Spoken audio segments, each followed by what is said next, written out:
अनि कुराकानी अब यहीँ ठिकै थियो। त्यो घर बाहिर वरि बाहिरबाट हिँडिन्छ। अब के अरे त्यो त्यो दिवे नि यहाँ नाच्यो त्यो एउटीले अब के अरे अब कहिले के भनिन्छ कहिले के भन्यो कहिले पिटाइ भयो छ गरेर पिटाइ छ। त्यसो गरे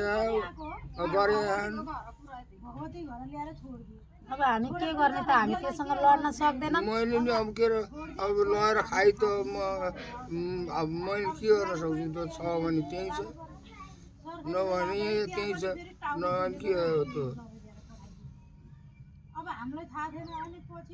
अब हामी बोल्यो भने हामी उ गऱ्यो भने उ हामीसँग झन् लड्न आउँछ पिट्न आउँछ। दिदीसँग पनि लड्न पिट्न आउँछ। अनि अब न राम्ररी बसेर सरसल्लाह गर्छ। ल यस्तोबाट नाइ त यस्तोबाट गर फेरि त यस्तो गर फेरि म यस्तो गर्छु म यो यस्तो गरेर सही होला भनेर सरसल्लाह गरौँ भनेर भन्दाखेरि त्यो सरसल्लाह गर्नै आउँदैन। अनि अब के अरे हमेसा न्यु खोज्ने वाली बात गर्छ।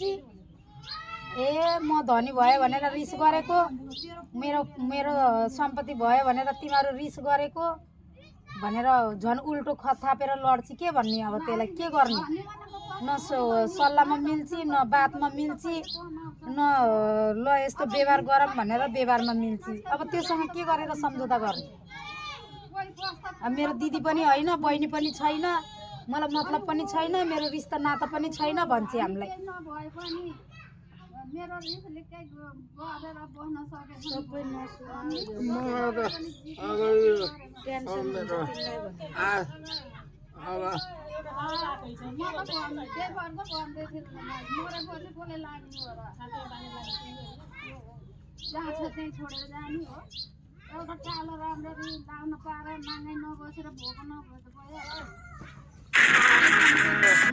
अब घरमै थियो मैले दिनु के अरे ऊ पनि यहीँ थिएँ।